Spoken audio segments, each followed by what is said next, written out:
Hello, everybody, and welcome back to our weekly What's Up Wednesday interview series where we meet with guests of our network and share resources out to our industry. Today, we're going to be meeting with Michael Taylor again. He may look familiar, and he's going to be going over all things feedback and results-wise from our 2020 ELV feedback survey. So, hey, Michael, welcome back, and thanks for being with us again. Yeah, hi, I'm very happy to be here. All right, so kick us off today. For those of anybody who may be brand new, just briefly explain your role and how long you've been with the team here. Okay, yeah. So I've been with ELV for 4 years this summer now, actually. So I've officially graduated, maybe. But I actually want to go back to 4 years ago because I think it's really important to like everything we do here. Sure. So I actually started as client support because ELV, we really put an emphasis on client support. We believe that the mixture of resources and support is what's necessary to be successful with technology in this field. Right. So I started there, and then I just sort of got into other conversations as we went. And one of the things I used to do before I was at ELV is I was a wildlife researcher, specifically avian microbiologist. So from that, I actually have a lot of like data skills in me. So Right. Been using that for a long time. And these days, I now actually serve, as Melina mentioned, as the membership development manager. Sort of a catch-all title. I'm sort of all over the place with operations, with national expansion, client support still. So if you run into me, don't worry about what I do. I'm just there to help you. I mean, again, yeah, we really focus on client support, and that's everybody, including me. So yeah, a little bit of everything. Yeah, that's great. So what is this feedback survey we're talking about, like as our data guy, as you mentioned, and what is its purpose to our team each year? Yeah, so that's going to be a couple things. So as you mentioned, we do this every year. And so this gives us a little bit of stuff to compare to year over year. Sure. But really, it's also a confirmation of a lot of the themes that over the course of the year that we've learned qualitatively and been building up anyways. So for instance, one of the great joys every year is when we go through the comments section of the provider survey, and what y'all are asking for is things that we've already put on the agenda and in fact are already working on. So that's always a joy.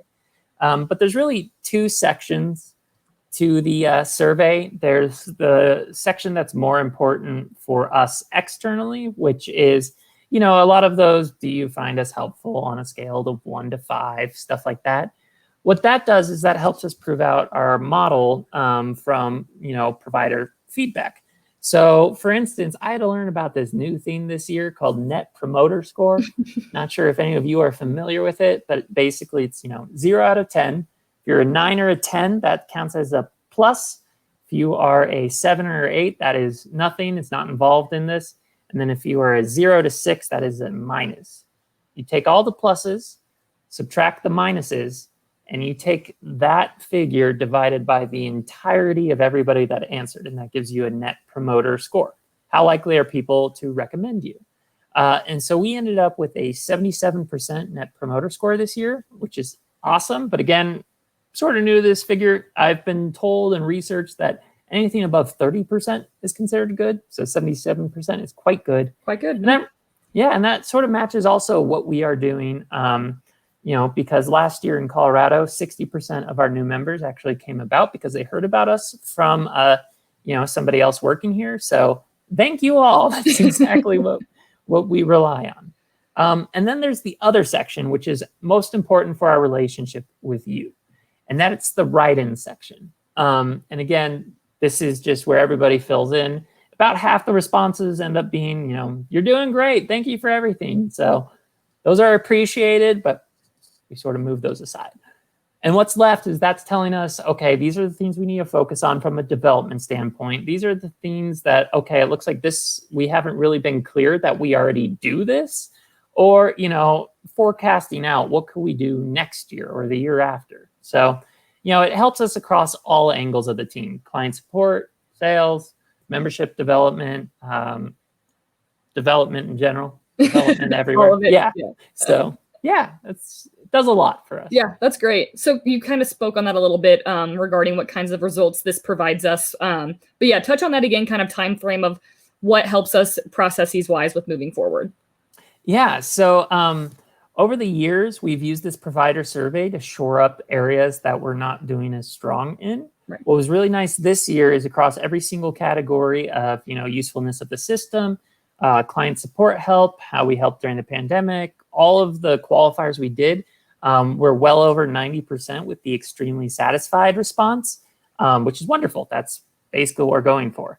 So the good news is this year, we're not really looking at changing our client support approach.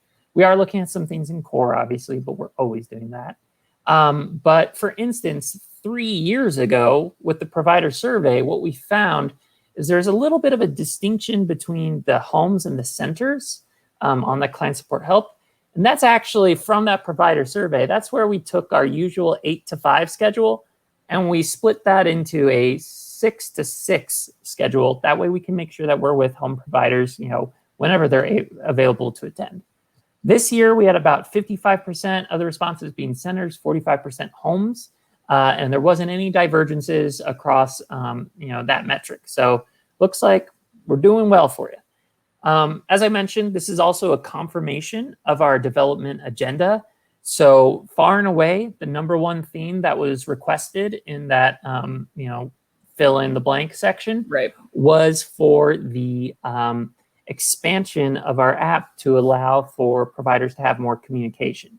So that is by far what we've been working on hard and intense for the past month.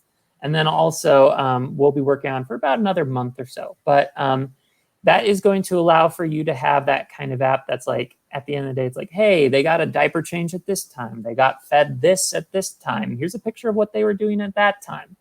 And it'll also allow for teachers to correspond with parents via instant messaging during the day. So that is sort of our big push around that sphere. That'll be huge. Yeah. One thing I want to mention, something we do need to work on, and this is something that we're like constantly looking at, and I would love any feedback from the providers watching this, whether that is in Facebook comments or YouTube or, just email client support or me, whoever. But that's around the provider adoption of features in the system, but more than that, just awareness of the various features. True. Because what I saw is going through, there were some categories here and there where people were asking for things that we already do, such as a lot of people may not utilize dynamic reporting that much, but dynamic reporting is basically every single form or field inside the system you can pull out into your own, build a report. And we're always happy to help out with that. And so, one thing we did is we took all the responses and then we broke them into categories. And so some of those are for individuals that put something that we're pretty confident we can already meet their need. Right. So we're following up with that. But internally, what are we doing with that? How can we help make sure that we get the word out when new features are present? Some of the ways we do this currently, we put it on social media. We send it out in our provider newsletter to hopefully get to you. Depending on the size of the update, we will put a kiosk message. So when you sign in, it'll flash for you. We put it in the updates page, which is located on the dashboard of Core as well. And we're really going to try some new things this year. Specifically, what we're going to try to do more is more webinars or Zoom meetings where communally we can learn together. So actually on June 25th, we are going to have a webinar about our most recent update to the system, which is a QuickBooks integration with our billing module. Yes. Since a lot of you may not be familiar with the billing module in general, half of that time we'll be doing a deep dive of how billing works in case that is of interest to you. And then the other half is going to be that QuickBooks integration, because we know a lot of you are using QuickBooks already. And so this just sort of streamlines all of that. But yeah, so if you really loved us, Milena will be reaching out to talk to you about potentially getting a testimonial. If you're, really wanting the provider app, we'll be reaching out definitely when that app is fully released and live. And if you're doing something that we think we can already do, we'll get in touch about that as well. So, yeah. Yeah, that's a great kind of overview of what we're doing moving forward, taking consideration basically of everything in that. I did want to take one step back. You mentioned the helpfulness during the pandemic. So how were we kind of rated in that feedback regarding several different things that we did kind of outside of our norm last year during the pandemic? Yeah. So some of the things, just because I know it's been over a year now, so a lot of this stuff is now like we're used to it. Meeting on, Yeah. meeting on Wednesdays. That's just a part of it. But some of the things we're doing a weekly interview series that Milena hosts. And so we have people from all over the field talking, so whether that's health experts or psychologists, or if that is somebody from licensing or from a fellow nonprofit doing something that we think is really valuable. That's also the webinars we've been doing. Don't worry about American Rescue Plan Act as that comes and is closer to going everywhere. We will have more talks on that. We're going to have 2 highly renowned guest speakers at the end of July, early August for racial equity.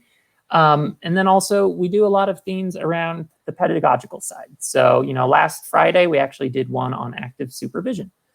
Anyways, so some of that. We also, scholarshiped y'all for 3 months, and we helped out where we could, getting resources out, updating the industry, what's going on, connecting with folks like Child Care Aware. But where that all ended up is we had 100% of folks say that we were helpful in some capacity, with 60% of those being extremely helpful, 30% being helpful, 10% somewhat helpful. So if you're in that somewhat category, I'm guessing we're not talking enough. So reach out. Yeah, that's great. Just wanted to make sure we highlighted kind of the efforts that we did do kind of during the pandemic that was outside. Yeah, so that was a great overview, especially just coming from all of the information that we receive, pushing forward what we're going to do to adapt to anything that may or may not already be in effect right now. So I'll just give you the last final thoughts here just to wrap up. Any other resources or tips that you'd like to share with the network today? Yeah, so one resource from you all to me, as I mentioned, we would love to know how best to let current providers utilizing ELV know more about what is coming or what has just been posted, because we're doing it in all the channels that we're aware of, but maybe there's something we're not aware of. Right. And so, yes, we're going to start with this webinar series. So that's in our newsletters as well. You can find it on our website. Resources for you all. If you weren't already aware, the ELV Shared Services Resource Platform, thanks to a generous grant from the Daniels Fund, that is now available for free for anyone and everyone located in Colorado. So I'm sure Milena will put that into the comments on Facebook. But that is a place where you can get a whole bunch of tools and templates and discounts to all of the main ones like Discount School Supply, Lakeshore Learning, Kaplan, folks like that. One of the things I specifically want to call out, just because I know that staffing has been a challenge for the entire industry across all the states. We have something in there that we pay for called Acquire for Hire. What that does is it allows you for free to go through like a template over how to create like a job posting. And then it'll blast that out to 9 of the largest job boards. And it'll keep you updated what applications you're getting from each of them. So it sort of step-by-step walks you through that. And that's all free. Yeah. And it's all free for you. Yep. Entirely free. So everything in there, we're happy to train on it, send resources. If you think it would be useful for, if you're a community college watching, we have a lot of community colleges using it as their textbook. Right. So all kinds of things that you could use that for. And then finally, just the what do I want to say right at the end? Your billboard slogan. My billboard slogan. Yeah. This is something that my wife works in refugee resettlement. They have a lot of talks about like compassion fatigue and about just taking care of yourself. And so this one stuck with me over the course of the pandemic. So hopefully it'll stick with you. It is that everyone you interact with, all your friends, all your family, everyone is creative, resourceful, and whole. So we can help out, but everyone also has their own abilities. True. Creative, resourceful, and whole. So. Love that. All right, we'll wrap up there. I want to wish you a happy early birthday, considering it's this weekend. So and a happy early 2-year anniversary for you tomorrow. Yep. So, yeah. It's a big week. All right. Thanks, Michael. We appreciate it as always, and we'll see everybody next week. Right. Have a good rest of the week, everybody. Bye-bye.